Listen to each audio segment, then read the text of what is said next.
Hello साथियों, भारतीय साक्ष्य अधिनियम 2023 की धारा 21 सिविल मामलों में स्वीकृतियां कब सुसंगत होंगी। भारतीय साक्ष्य अधिनियम 1872 में धारा 23 में दिया हुआ है सिविल मामलों में स्वीकृतियां कब सुसंगत होंगी। प्रतिकूल प्रभाव डाले बिना स्वीकृतियां जो प्रकट नहीं की जाएंगी, इन सिविल मामलों में स्वीकृतियां कब सुसंगत होंगी। देखिए, सबसे पहले हम आपको बता दें कि जो सिविल शब्द है, सिविल मामले होते क्या हैं। जब तक हमें ये समझ में नहीं आएगा कि सिविल मामले हैं क्या, तो फिर आगे की स्वीकृतियां कब सुसंगत होंगी वो समझ में ही नहीं आएगा। तो सबसे पहले हम समझ लेते हैं सिविल मामले हैं क्या। सिविल मामलों की प्रोसीडिंग के लिए अलग से सिविल प्रक्रिया संहिता होती है। सिविल प्रक्रिया संहिता के अनुसार किसी संपत्ति संबंधी या अधिकारों से संबंधित वाद सिविल वाद या दीवानी वाद कहलाता है। मतलब जब दो व्यक्तियों के बीच या दो से अधिक व्यक्तियों के बीच किसी संपत्ति या अधिकारों को लेकर के जब न्यायालय में कोई वाद प्रस्तुत किया जाता है तो वह सिविल वाद या दीवानी वाद कहलाता है। दूसरे शब्दों में, किसी सार्वजनिक अधिकार या निजी अधिकार को लेकर दो या दो से अधिक व्यक्तियों द्वारा जो वाद शुरू होता है या जो वाद शुरू किया जाता है कहाँ पर, न्यायालय में, वो सिविल वाद कहलाता है। तो समझ में आया साथियों सिविल वाद क्या होता है, सिविल मामले होते क्या हैं। तो जिन साथियों ने अभी तक हमारा चैनल सब्सक्राइब नहीं किया है तो हमारे चैनल को सब्सक्राइब जरूर कर लें और साथ ही साथ वीडियो को लास्ट तक जरूर देखें। सिविल मामलों में स्वीकृतियां कब सुसंगत होती हैं। देखिए साथियों, होता क्या है, साधारणतः यह धारा तभी प्रयोग में आती है जब पक्षकारों में कुछ विवाद हो और उसे बातचीत द्वारा तय करना चाहते हो। देखिए, बिना विवाद के कोई न्यायालय नहीं जाएगा। न्यायालय जब जाएगा जब बात आपस में नहीं बनती है। तो साधारणतः यह धारा तभी प्रयोग में आती है जब पक्षकारों में कुछ विवाद हो और वह उसे बातचीत द्वारा तय करना चाहते हैं। देखिए, एक बार न्यायालय चले जाते हैं और न्यायालय में जाने के बाद भी वही करते हैं, बातचीत से निपटाते हैं।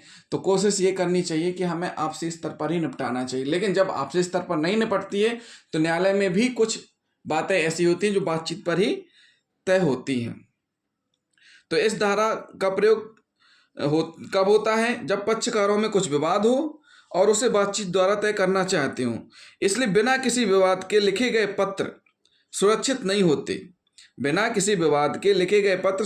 होते, चाहे उन पर बिना प्रतिकूल प्रभाव का मतलब होता है पक्षपात रहित किसी विवाद के समझौते द्वारा निपटारे के लिए की गई स्वीकृतियों को साक्ष्य में नहीं लाया जा सकता, चाहे समझौते के आधार पर कोई कार्य ना हुआ हो और चाहे समझौते बाध्यकारी ना हो। मतलब समझौते के दौरान जो लिखा पढ़ी की जाती है उसको साक्ष्य के रूप में नहीं लाया जा सकता है।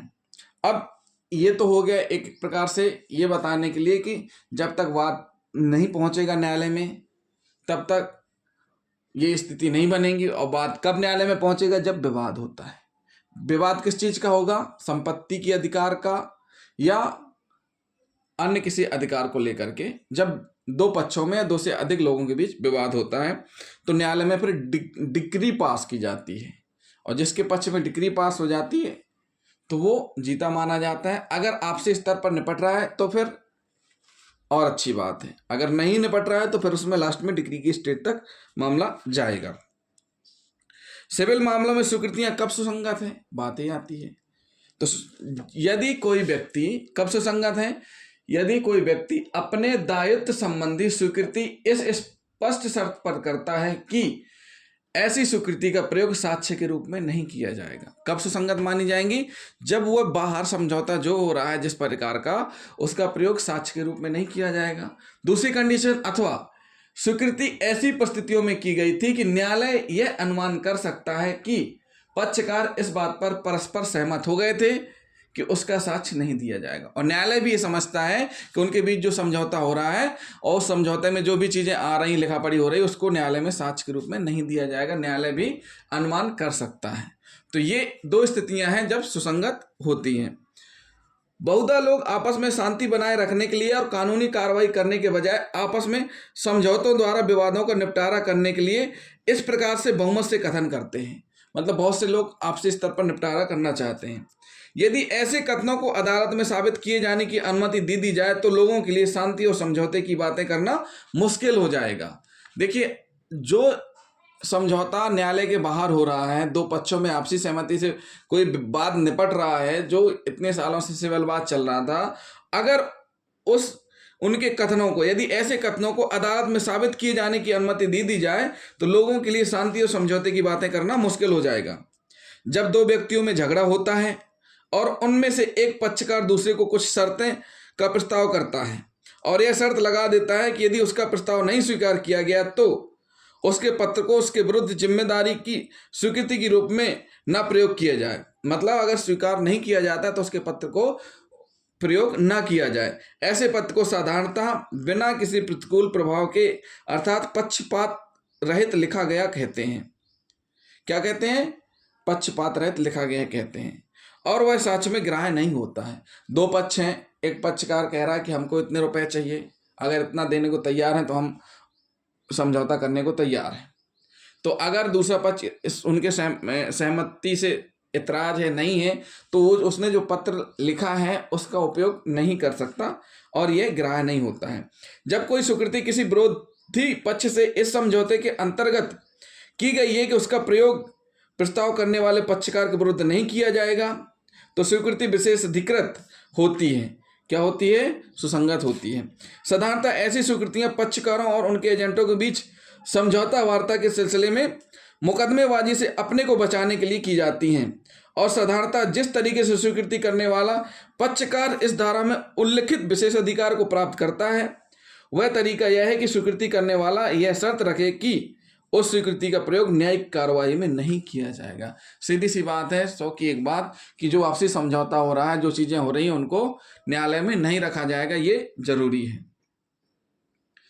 तो इसी संबंध में हम आपको बताएंगे कुछ और चीजें कि यह धारा जो है, धारा 21, यह धारा केवल दीवानी सिविल के केसों में लागू होती है, आपराधिक केसों में लागू नहीं होती है।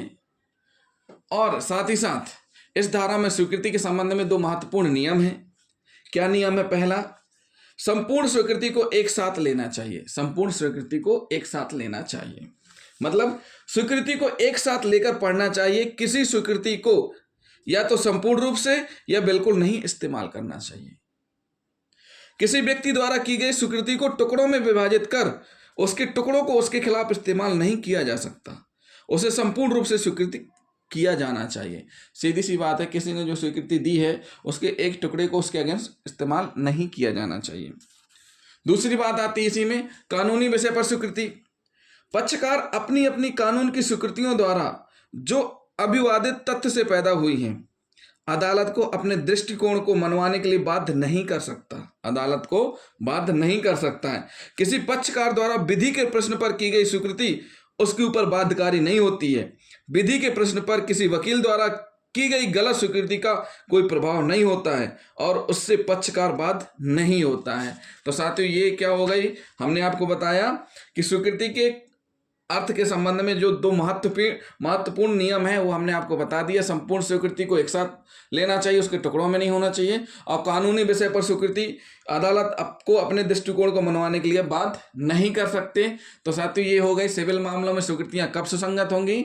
हमने आपको समझा दिया कि कब सुसंगत होंगी, जब कोई दायित्व संबंधी स्वीकृति इस शर्त पर हो कि इसका प्रयोग साक्ष्य में नहीं किया जाएगा और न्यायालय अनुमान कर सकता है कि पक्षकार इस बात पर परस्पर सहमत हो कि उसका साक्ष्य नहीं दिया जाएगा, तब ये स्थितियां निर्मित होंगी। तो साथियों, ये हुआ है सिविल मामलों में स्वीकृतियां कब सुसंगत होती हैं, हमने आपको बता दिया। तो जिन साथियों ने अभी तक हमारा चैनल सब्सक्राइब नहीं किया है तो सबसे पहले हमारे चैनल को सब्सक्राइब कर लें और बेल आइकन बटन दबाना ना भूलें। कमेंट्स जरूर करें। थैंक यू दोस्तों।